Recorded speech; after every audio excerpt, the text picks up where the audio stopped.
Fani Willis. Whistleblower Amanda Timpson has been exonerated by a recording proving that Fani Willis and her office have been lying about her for being a whistleblower. This is part of how Fani Willis controls things in her own office. Welcome to Doug in Exile. Where's my face? Well, I had some skin cancer surgery on my nose. I'm covered in bandages. I look like I've gotten in a bad bar fight.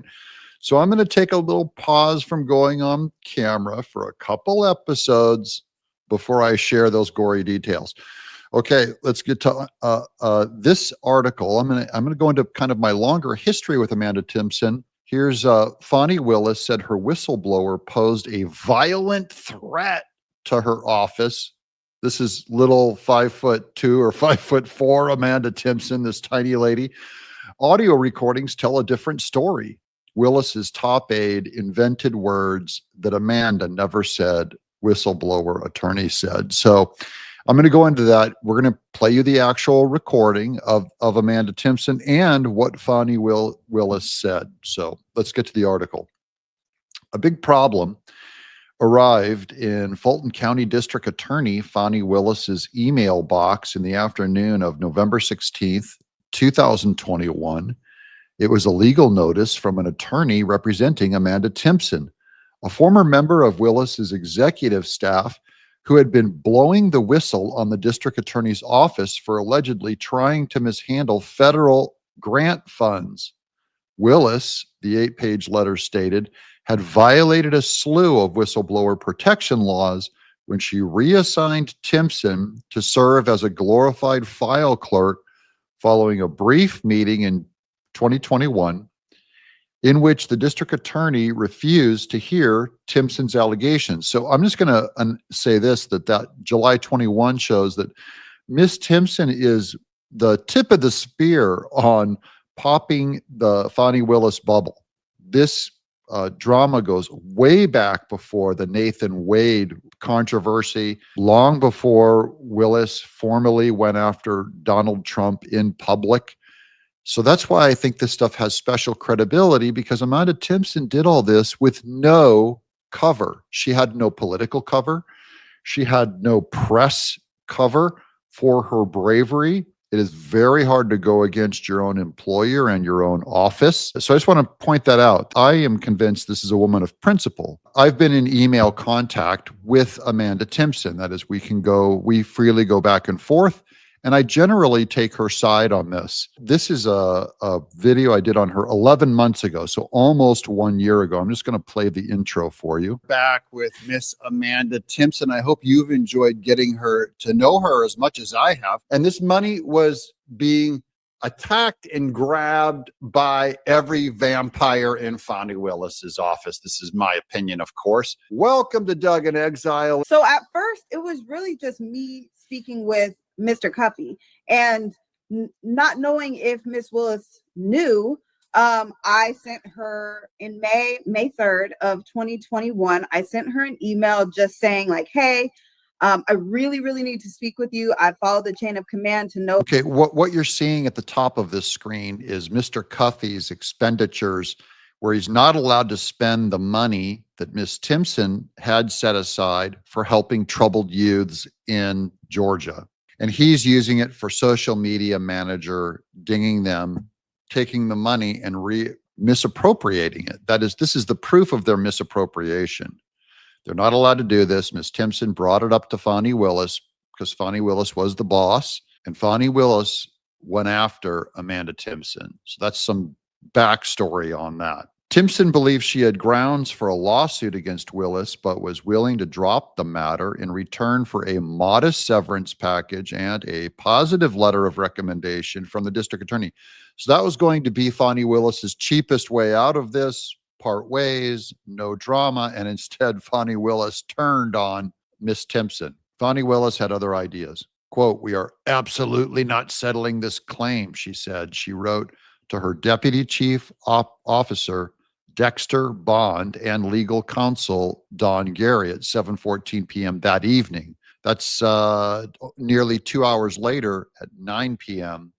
Willis sent another email to Bond and Geary directing them to hop on a conference call with the county attorney Quote, so much of the letter is inaccurate, Willis wrote, according to records obtained from Washington Free Beacon. And this article that I'm reading is from Washington Free Beacon that has been doing a great job of covering this whole thing. Willis, who later testified during a deposition in November 2024 that she had hardly skimmed the first two paragraphs of the letter, fired Timpson in January of 2022 on charges that she was derelict in performing her job duties and posed a physical threat to high-ranking members of her administration. So Ms. Timpson, who wrote a letter documenting all of the problems with Cuffy and with the misappropriation of her funds that are supposed to go to help troubled youths that were going to help, Fani Willis' social media campaign and buy computers, which is illegal, says she had a spotless employee record and audio recordings obtained from the Free Beacon show.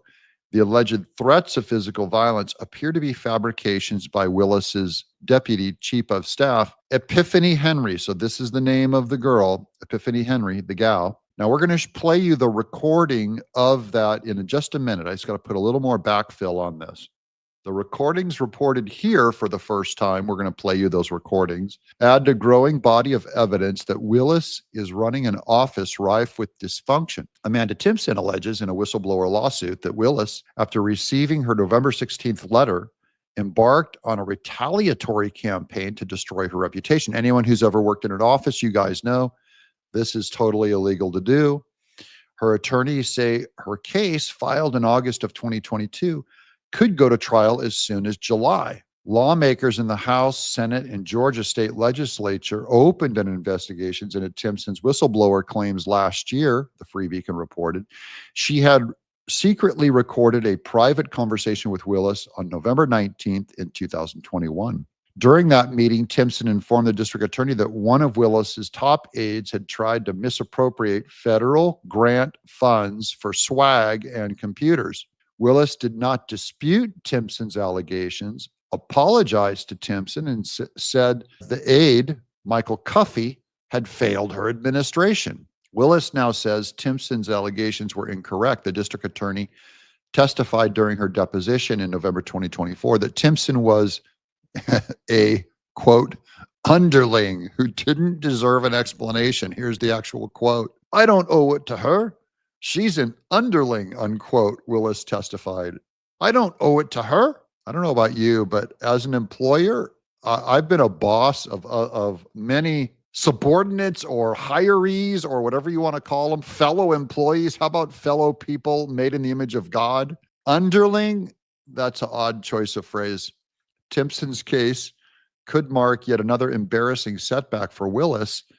The liberal darling was once a rising star in the progressive legal world when she indicted President Donald Trump on state racketeering charges in 2023. Fani Willis proved to be her own worst enemy, however, and the case derailed last year after an attorney for Trump discovered the district attorney had romantic entanglements with Nathan Wade, the man Willis had hired to lead the prosecution. So long after Amanda Timpson knew Fani Willis was a shyster in her own office, it was exposed later in spades, just a huge mess for Fani Willis with Nathan Wade. The Fulton County judge forced Wade to resign from the case, and the Georgia Court of Appeals in December blocked Willis and her office from prosecuting the matter further after Trump's victory in November. Timpson's whistleblower retaliation case centers around the actions of Willis and two of her top lieutenants, Deputy District Attorney Ramona Toole and Deputy Chief Staff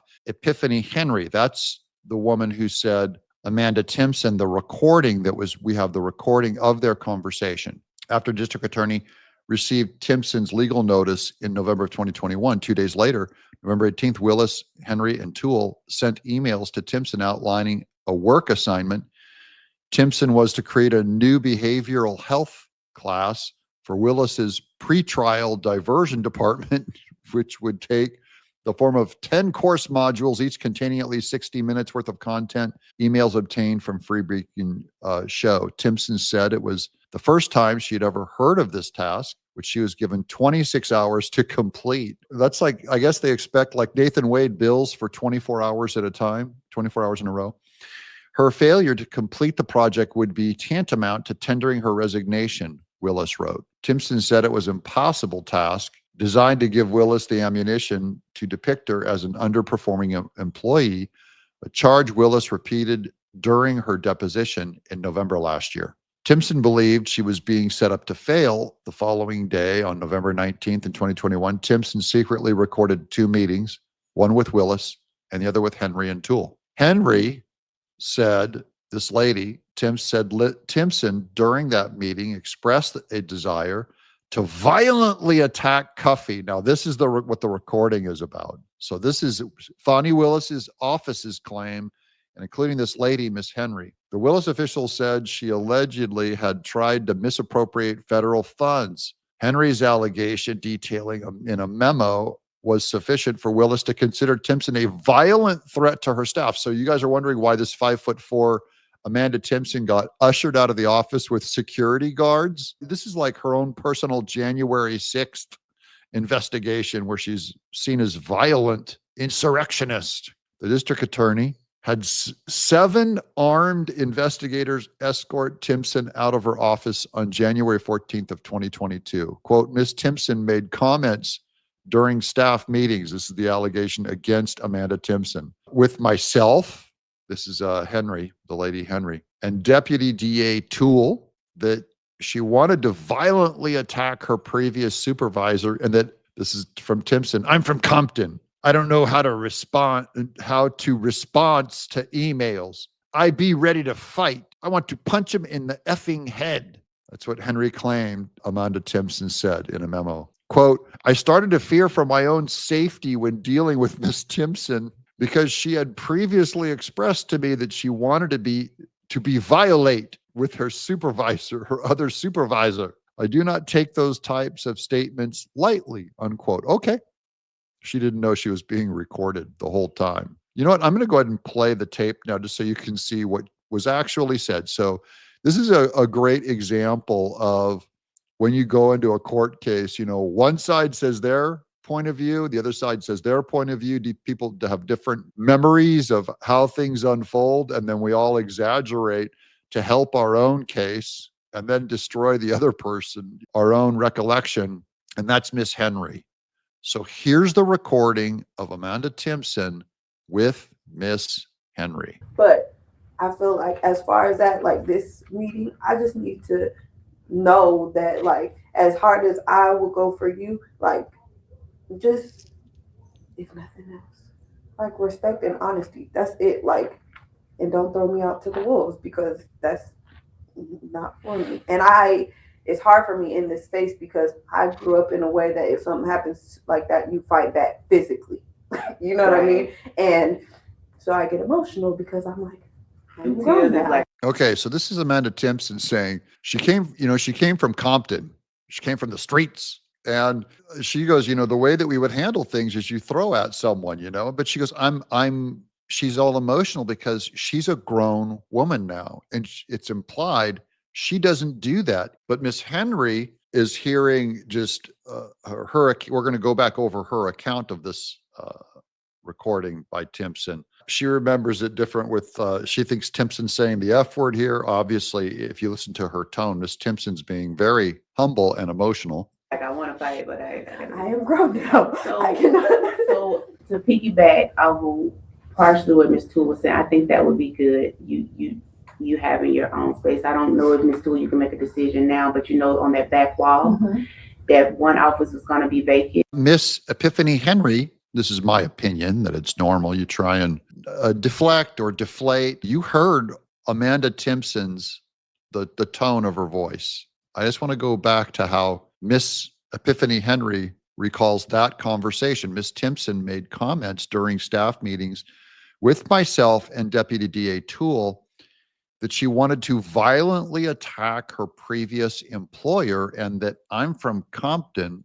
I don't know how to respond to emails. I'd be ready to fight. I'd want to punch him in the effing head, Henry wrote in an memo. I started to fear for my own safety when dealing with Miss Timpson because she had previously expressed to me that she wanted to be violate with her other supervisor. I do not take those types of statements lightly. I think you guys can see now how out of hand this accusation is against Miss Timpson. She's a victim in this. I'm convinced. That's my own bias. That's my own thoughts on this. But now I want to let you know that, Miss Timpson's case is still going. And this could end up going to court that Fani Willis misappropriated funds in her office for swag and computers that's supposed to go to poor Black youths, street people in Georgia to help troubled kids get off the street, redirect them into positive choices, and they're spending the money on her office. This lady, in my opinion, is a scam artist. And Amanda Timpson, a brave whistleblower who gets no credit, no press, was there before all the drama unfolded. That's why I'm happy to keep telling her story. I'm Doug in Exile.